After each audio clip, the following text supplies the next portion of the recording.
سرخط مهمترین خبرهای روز. دادستانی وحدت یک زن را به شرکت در جنگ‌های سوریه متهم می‌کند، نزدیکانش او را بیگناه می‌دانند. طالبان را به کشتن یک کودک ایبدار کردند و چند حادثه آتش زدن ماشین‌ها در دوشنبه. وزارت گفت جنایتکاران را پیدا می‌کند.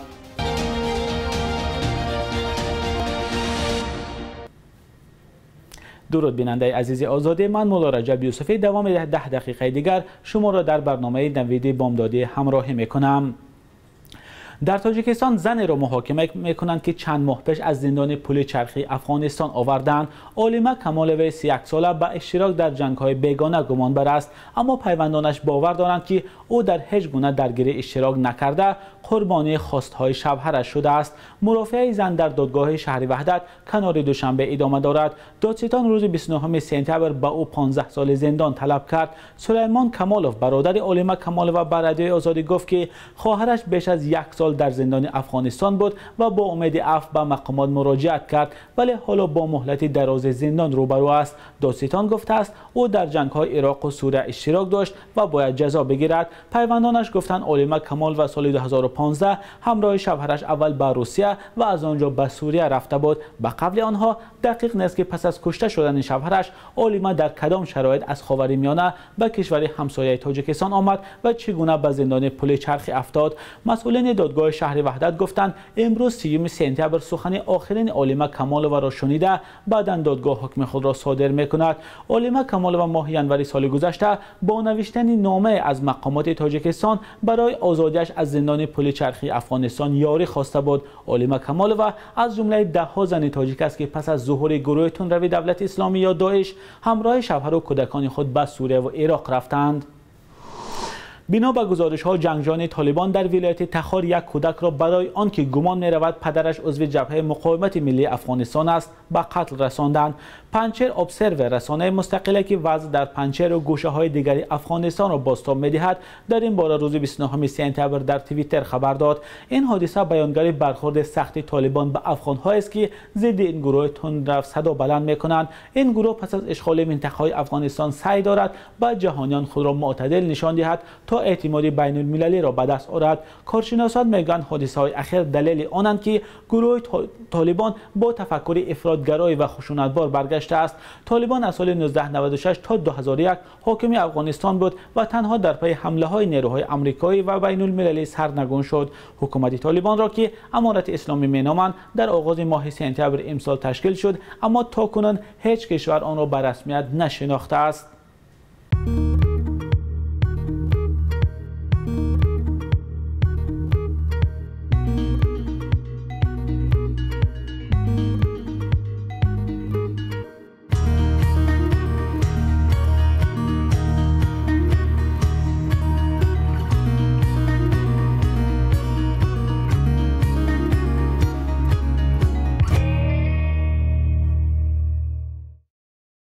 مقامات وزارت کارهای داخلی تاجیکستان میگویند افرادی را جستجو دارند که نقلیات‌های شهروندان را در شهر دوشنبه آتش زدند. بنا به خبر وزارت از روز 23 تا 26 سپتامبر در ناحیه فردوسی پایتخت 2 نقلیات تمغه تویوتا از سوی اشخاص نامعلوم آتش زده شده است. وزارت گفت این حادثه از حیثیت اوباشی بود و جستجوی جنایتکاران ادامه دارد.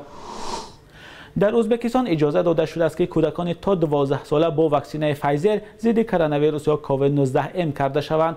در وزارت تندرستی ازبکستان 28 سپتامبر گفتند نتیجه های آزمایش واکسینه مذکور در کودکان از 12 تا 15 ساله نشان دادند که فایزر مؤثر و بی خطر است. سازمان جهانی تندرستی نیز توصیه داده است که کودکان و نورسان از 12 ساله بالا با واکسینه فایزر ام کرده شوند. ازبکستان 13 سپتامبر 1,200,000 وایه واکسینه فایزر دریافت کرد. این واکسینه از سوی شرکت آمریکایی فایزر و شرکت آلمانی بیانتچ استحصال می شود.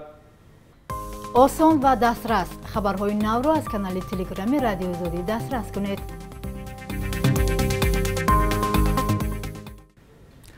روزنامه‌نگاران و حامیان حقوق قزاقستان از پرزیدنت و پارلمان آن کشور دعوت دارند تا لایحه قانونی که بستن شبکه‌های اجتماعی را اجازه می‌دهد قبول کردن نشود.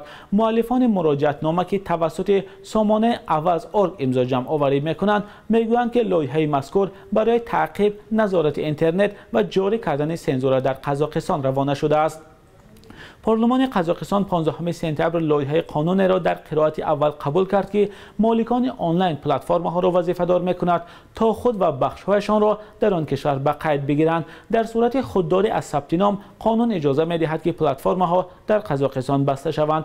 مؤلفان لایحه می‌گویند که هدف محافظت کودکان از مغزشویی اینترنتی است، اما به گفته کارشناسان اگر لایحه مذکور در شکل کنونی به اجرا درآید، آزادی بیان را در قزاقستان محدود می‌کند. امریکا نیت داشته است از پایگاه‌های حربی روسیه در آسیای میانه استفاده برد. به این خاطر گنرال مایک میلی رهبری فرماندهی وزارت دفاع آمریکا با همتای روسش والری گراسیموف ملاقات کرده این موضوع را مطرح کرده است. در این باره نشریه وال استریت جورنال در تکیه به منابع خود خبر داده است.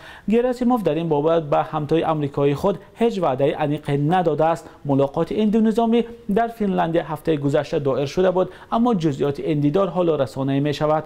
این در حالی است که بزرگترین پایگاه نظامی روسیه در آسیای مرکزی در تاجیکستان قرار دارد. پایگاه نظامی 201 این کشور در شهر دوشنبه و باختر مستقر بوده، حدود 7000 افسر و سرباز دارد. شهروندان ازبکستان را که همزمان شهروندی کشور دیگر را دارند وظیفه‌دار خواهند کرد که در دوام 3 روز تقویمی درباره دو شهروندیشان به مقامات اطلاع دهند. در این باره سامانه وزارت کارهای داخلی ازبکستان خبر می‌دهد در کدکس جوابگری مأموری آن کشور می‌خواهند تغییرات وارد و برای پنهان داشتن دو شهروندی جوابگری تعیین کنند. بجز این برای کسانی که از شهروندی ازبکستان محروم ولی شناسنامه این کشور را استفاده می‌کنند نیز جوابگری مأموری پیش بینی می شود. فرهاد اشمتو وکیل پارلمان ازبکستان گفت که پارلمان این تغییرات را هنوز روز 24 اوگوست قبول کرده بود. بخش یک روز تاریخ را همکارم خرامان بقازاده تقدیمتان می کند که مهمترین تحولات تاریخی در روز 3 سپتامبر را فرا می گیرد.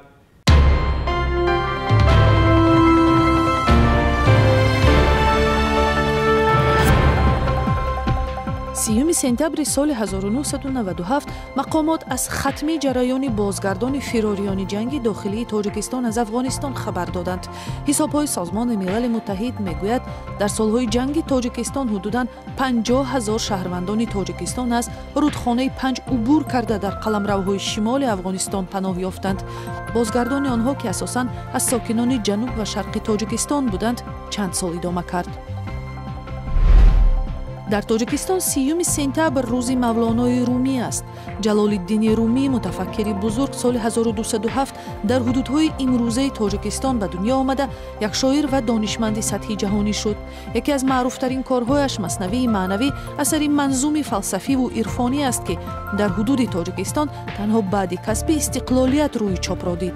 رومی را یکی از جهانی ترین نمایندگان ادبیات فارسی و تاجیک مینامند که آثارش به زبانهای خارجی فراوان ترجمه و پهن شده است. 30 سپتامبر سال 1920 کارگردان معروف سینمای تاجیک بریس کیمیوگرف تولد شده است. مؤلف فیلم‌های قسمت شاعر آدم پوستش را عوض می‌کند در تاریخ سینمای تاجیک با ایجاد داستان‌های شاهنامه نام برآورد. داستان رستم و سهراب و داستان سیاوش تا امروز گنجینه فیلم‌های ملی تاجیکی را تشکیل می‌دهند. قرب روبل روسی در برابر اسعار ملی سامانه تقریباً به تغییر بوده، ارزش دلار کمی پایین رفته است.